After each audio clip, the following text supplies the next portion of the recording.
안녕하세요 여러분. 정말 낚시하기 좋은 계절이죠.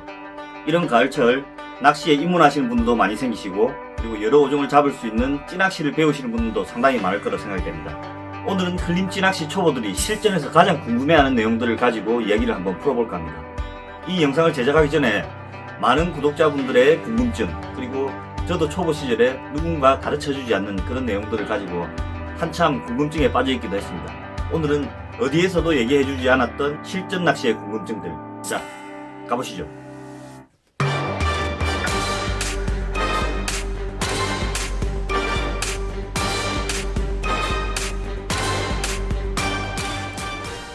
네, 초보들이 가장 궁금해하는 5가지 질문들이 있습니다. 첫 번째, 목줄의 길이를 과연 얼마만큼 해야 될까? 그리고 이 목줄에 붙어있는 봉돌의 위치를 어느 정도 해야 될까? 그리고 두 번째, 정확하게 수심을 맞췄는데 도래에서 바늘까지의 길이는 얼마만큼 해야 될까? 정확하게 수심을 맞춰야 될까? 아니면 좀 더 길게 해줘야 될까? 아니면 좀 띄워야 될까? 그리고 세 번째, 바늘의 크기가 상당히 다양합니다. 감성돔 1호부터 10호까지 정말 다양한 바늘이 있는데 어떨 때 작은 바늘을 쓰고 어떨 때 큰 바늘을 쓸까? 그리고 네 번째, 입질이 오긴 오는데 후킹이 잘 안된다, 또는 감성돔이 찌를 살짝만 들고 내려간다. 이런 입질은 과연 어떨 때 참지를 해야 될까? 그리고 다섯 번째, 나는 고기를 잡기 위해서 어떤 곳에 밑밥을 투척해야 할까? 바로 포인트 선정입니다. 찌낚시 입문을 마친 초보자들은 이제 채비를 마스터했습니다. 혼자서 채비를 할 수가 있죠. 그리고 수심도 맞출 수가 있습니다. 그 다음 바로 목줄 길이를 얼마만큼 해야 될까?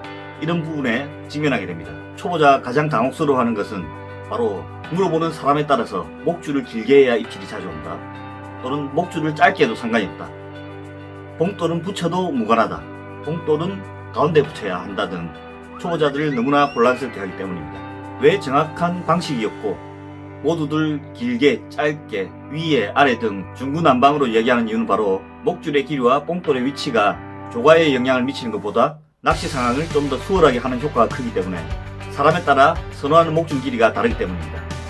반유동 낚시, 전유동 바닥 낚시, 저부력 전측 낚시 등 상황별로 목줄에 미치는 영향에 대해서 알아보도록 하겠습니다. 반유동 낚시에서 목줄의 길이는 여러가지 상황을 연출할 수 있습니다. 바닥에 암초들이 많은 경우에 보시는 것처럼 목줄이 짧은 경우, 미끼가 끼어있는 바늘이 돌에 닿아서 목줄이 터지는 것보다 좁쌀봉돌 또는 수중봉돌이 닿아서 터지는 경우가 대부분입니다. 수초에 이렇게 걸리거나 또는 여에 수중봉돌 또는 봉돌이 걸려서 터지는 경우가 상당히 많죠. 이런 상황에서 목줄의 길이를 길게 해서 바늘과 미끼가 자연스럽게 여와 장애물을 좀 더 조심스럽게 타넘을 수 있도록 해준다면 긴 목줄이 훨씬 더 수월한 낚시를 할 수 있습니다. 반대로 지형이 완만하고 조류가 조금 빠른 지형인 경우, 목줄이 길다면 보시는 것처럼 조류의 영향을 받은 목줄이 위로 뜨는 현상이 생깁니다. 이때 목줄의 안정을 위해서 좁쌀봉돌을 달게 되죠. 짧은 목줄이 유리하다는 것을 알 수가 있습니다.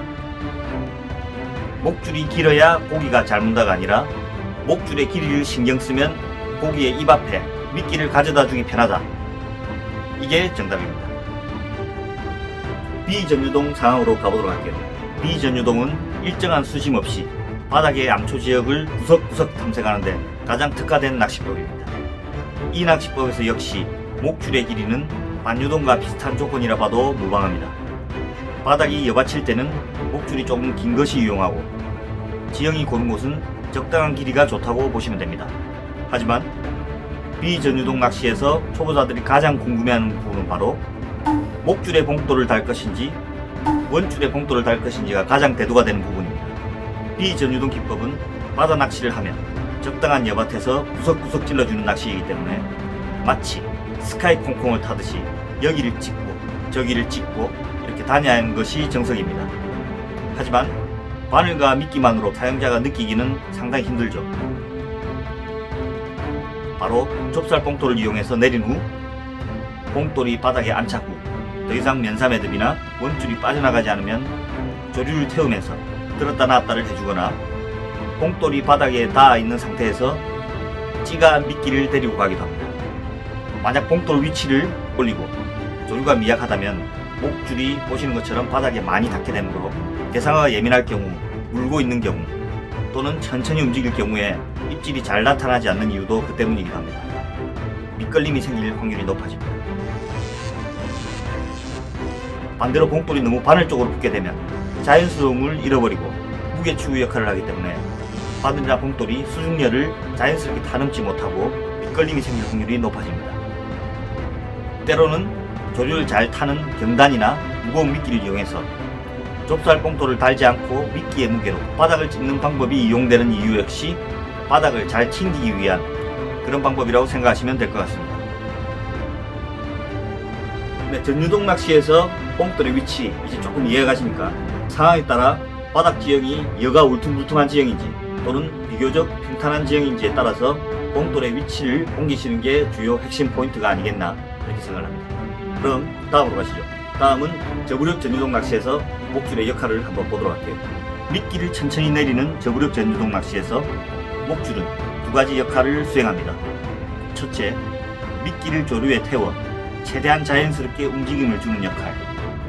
그리고 목줄의 비중으로 봉돌이 없이도 아주 천천히 전층을 탐색하는 역할입니다. 바닥까지가 아닌 중상층을 이렇게 공략하기 때문에 밑걸림의 제약이 없이 자연스럽게 조류와 함께 그리고 밑밥과 함께 흘리는 것이 바로 키포인트이기 때문에 목줄이 길다면 유리할 것 같지만 대상어의 입질이 시원시원할 시 원줄이 이렇게 주르륵 내려가면서 찌까지 시원하게 내려가지만 입질이 예민할 시에는 늘어진 원줄로 인해서 찌의 어신이 늦게 들어오거나 툭 치고 이렇게 가버리는 입질은 느끼기 힘들 때도 있습니다. 뭔가 입질이 예민할 때 이럴 땐 목줄의 길이를 조금 줄여보세요. 조금 더 예민한 입질을 파악하는데 문제가 없을 것 같습니다. 네 의리가 뭔지 아나?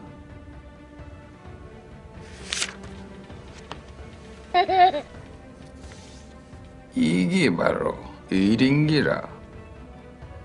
네, 다음은 반주동 낚시에서 수심은 정확히 맞췄는데 이제 목줄의 길이를 과연 땅바닥까지 할 것인가, 조금 띄울 것인가, 또는 좀 더 길게 할 것인가에 대해서 한번 알아보도록 하죠. 그림으로 한번 알아보도록 하죠. 수심은 맞춰줬고 이제 면사매듭을 2m 올리고 목줄을 2m를 넣습니다. 그러면 이론상 내 바늘은 바닥에 닿을랑 말랑 하겠죠. 하지만 바다는 조류가 있습니다. 조류가 얼마나 셀지 또는 가지 않을지는 알 수가 없습니다. 목줄이 뜰지 바닥에 닿는지는 물고기만 알겠죠. 만약 수심이 점점 깊어지는 이런 지형이라면 어떻게 될까요? 보시는 것처럼 수심은 7m를 줬는데 10m 구간을 지나가게 되면 고기는 밑에 놀고 있는데 허공에서 낚시를 하게 됩니다. 그렇다면 점점 낮아지는 지형으로 물이 간다면 어떻게 될까요? 바로 이렇게 바닥에 끌리게 되겠죠. 흔히 감성돔 낚시에서 찌가 살며시 잠긴다 또는 입질이 예민하다는 얘기를 많이 합니다. 마치 찌가 슬쩍 잠긴 견제 동작을 살짝 하면 찌가 쏜살같이 사라집니다. 왜 그럴까요? 정말 대상어가 초미세한 입질을 해서일까요? 사실 보고처럼 초소형 고기가 입질을 하더라도 반유동 낚시는 미끼만 떠 있다면 봉돌을 달지 않거나 또는 도래 위에 달거나 미끼가 떠 있는 상태에서 툭툭 치는 것을 제외하고는 정말 시원한 입질을 볼 수 있습니다. 하지만 바늘이 바닥에 닿았을 경우는 이야기가 달라집니다. 예민한 대상어가 바닥에 닿은 미끼를 물고 멀리 가지 않고 천천히 움직일 때 찌는 스르륵 하며 내려가거나 또는 조류에 의해서 움직이는 찌가 갑자기 멈춰서게 됩니다. 이런 동작이 나올 시에는 견제를 하게 되거나 움직임을 이렇게 주게 되면 고기가 소스라치게 놀라면서 냅다 튀면서 본신이 오는 경우가 있습니다. 그러기 때문에 바닥에 깔리더라도 가끔씩 들어주는 견제 동작으로 끼워줘야 하고 밑걸림인지 아닌지 텐션을 주기도 합니다. 만약 그것이 고기라면 바로 찌가 이렇게 슝 하고 빠지겠죠. 근데 이제 목줄 수심의 길이는 어느 정도 이해가 좀 되셨지 않나 라고 생각됩니다. 밑걸림을 피하기 위해서 수심을 좀 더 낮게 주고 허공 낚시를 하는 것보다 아주 많이는 아니지만 살짝 깊게 수심을 주는 것이 바로 방법이라고 할 수 있겠습니다.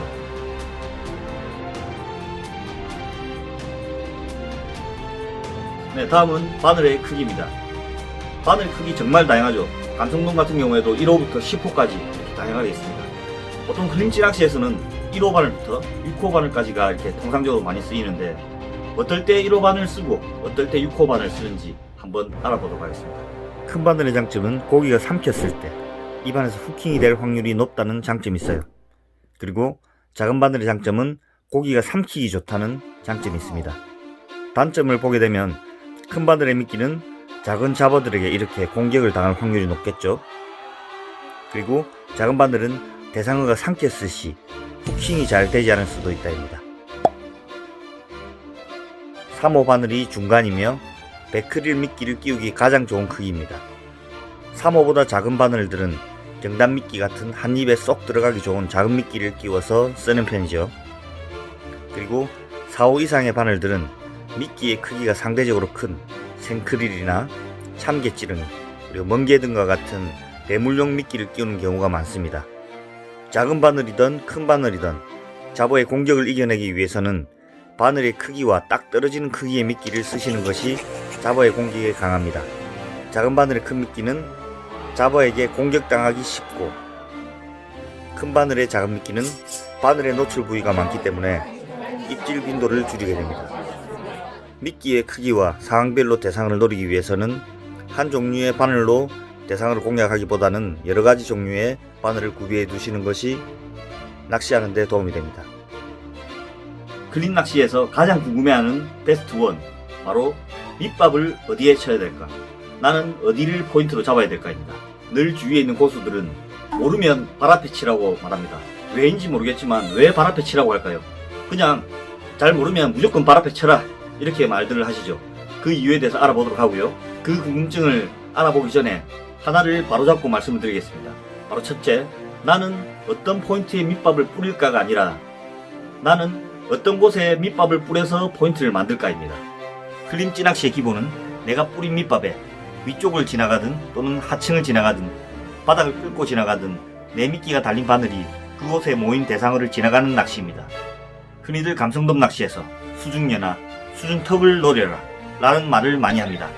물속의 수중녀는 조류의 방향에 따라 밑밥이 흘러가는 것을 막아주는 버팀목이 되기도 하며 고기의 은신처가 될 수도 있습니다. 조류가 지금처럼 흐를 때 밑밥을 주면 밑밥은 수중녀 근처에서 더 이상 흘러가지 못하고 모이게 됩니다. 내 밑밥이 그것에 모이게 되면 대상어들 또한 모이게 될 확률이 높아지기 때문에 수중녀를 노려라 라는 말이 있는 것입니다. 그럼 여기에서 물이 반대로 갈 때는 어떻게 될까요? 이 여의 뒤쪽에 밑밥을 쌓을 수 있는 환경이라면 당연히 뒤쪽에 고기를 모을 수밖에 없습니다.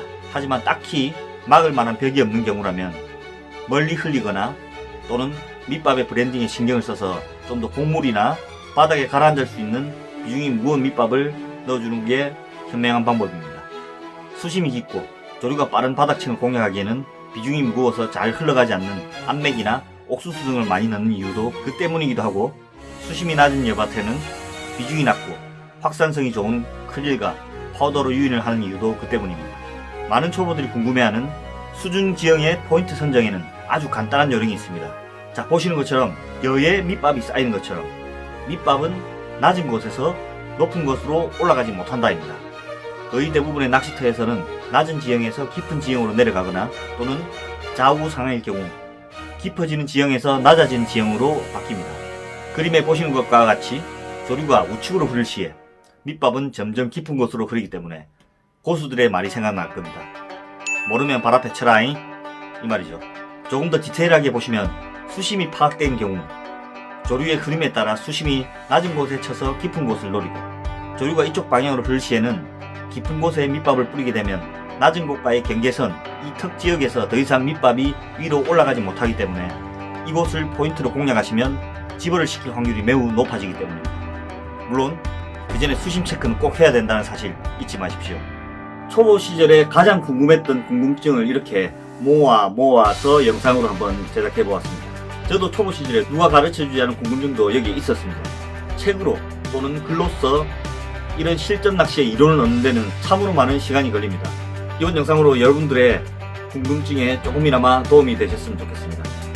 정보가 유용하셨다면 구독, 좋아요 부탁드리겠습니다. 감사합니다.